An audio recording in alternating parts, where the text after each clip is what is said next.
Here's what I've been observing and experiencing to not just survive as a coach and as a creator in this AI revolution that we're in, but how to truly thrive.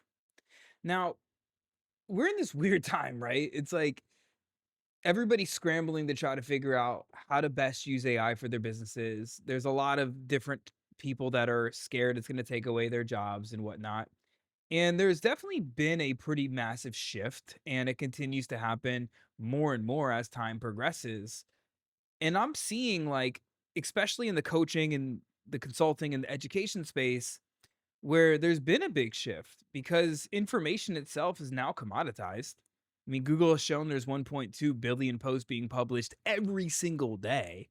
It's like people can pull out their phones and find information in seconds.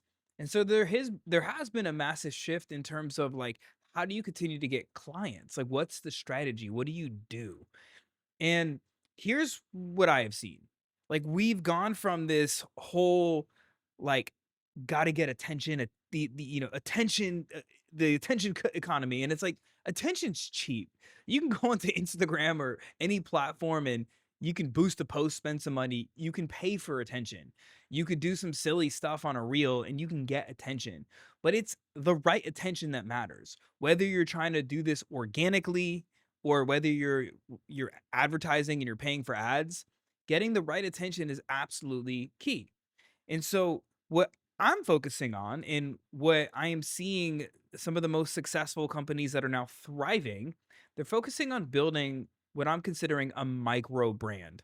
And what a micro brand means, at least to me, is where you have an audience of, say, 2,000 to maybe upwards towards 20,000 of the right people. These are going to be your ideal clients. And the focus here is becoming a thought leader, a quote unquote micro celebrity to these people.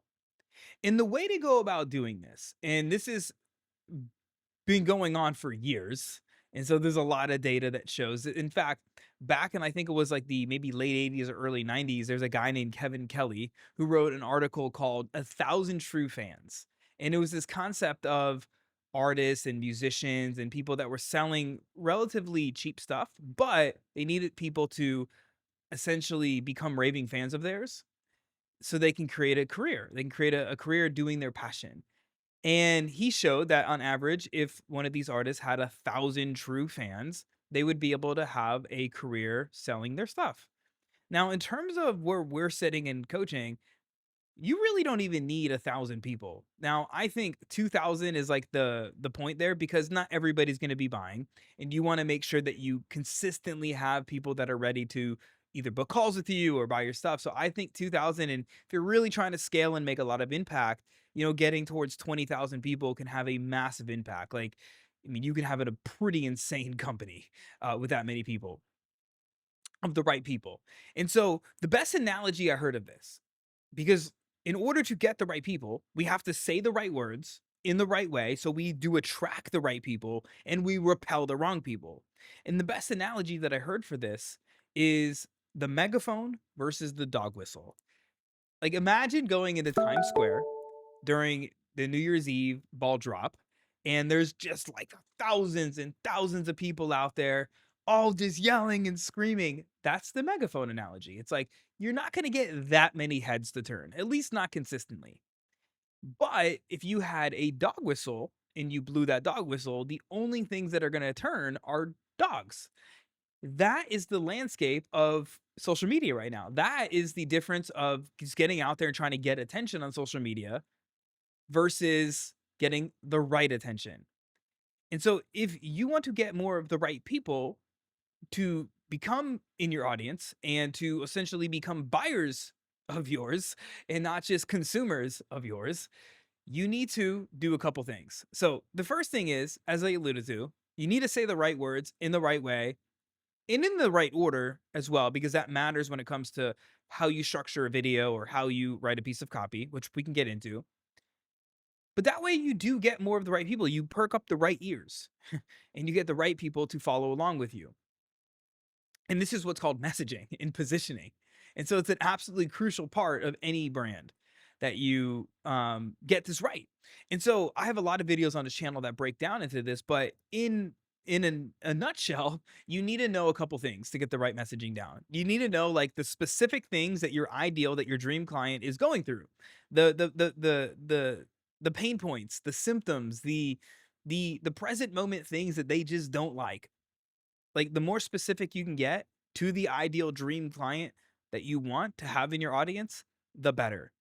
You need to know what their limiting beliefs are. Like, what are the things that they think are keeping them stuck from getting the results that your service or your product actually solves? What are the actions that they're taking to try to solve these problems? When you kind of have a what I call a base on their struggle story, it's going to take you so much farther in your marketing and in your sales process. And then you need to know what beliefs you have to shift.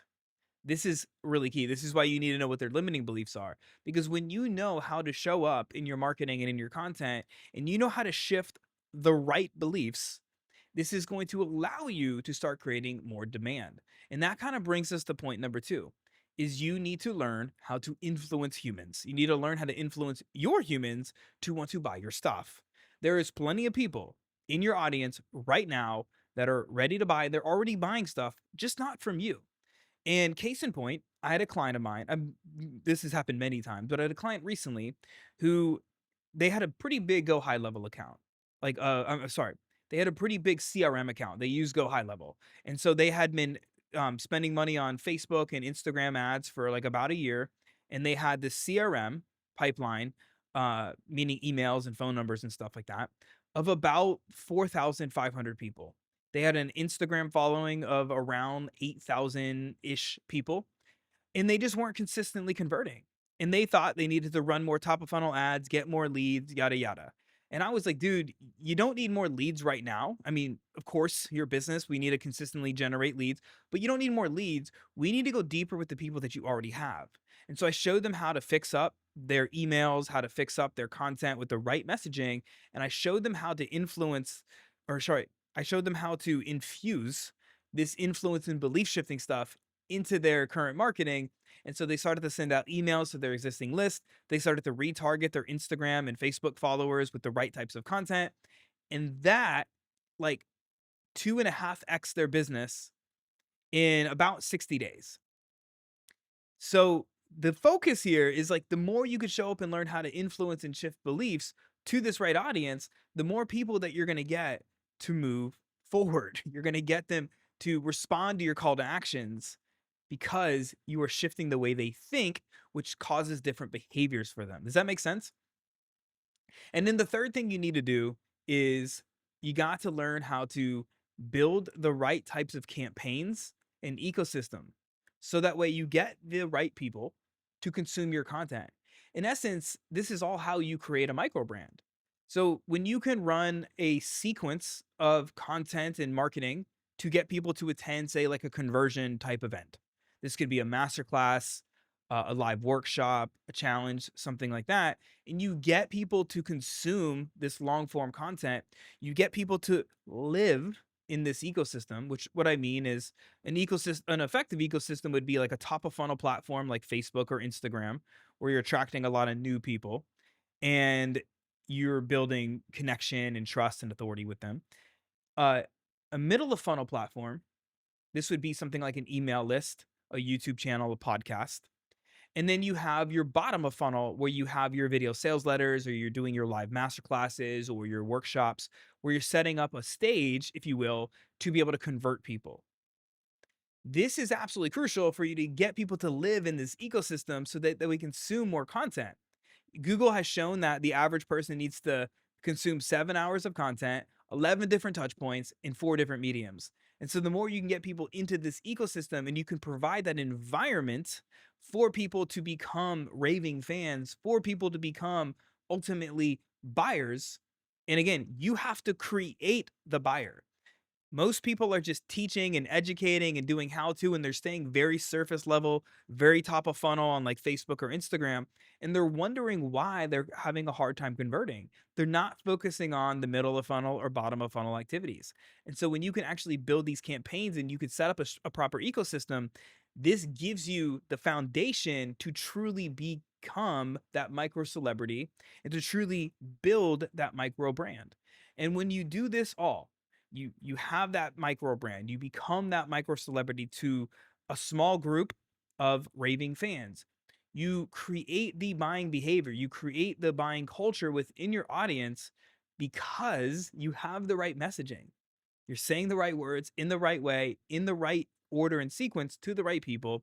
You're learning how to influence and shift their perspectives, not just teaching and informing people.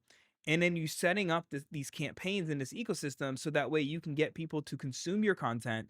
You build trust with them. You ultimately change their thinking and their behaviors so that they want to reach out. You're creating that demand and then they become buyers.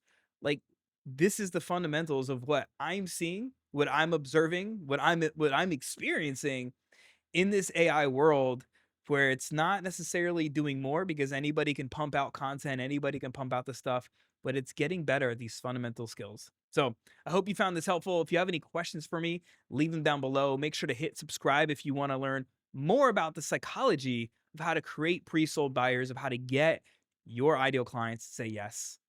And remember, your message matters now more than it ever has before. Don't be afraid to speak it. Be seen, be heard, and be impactful.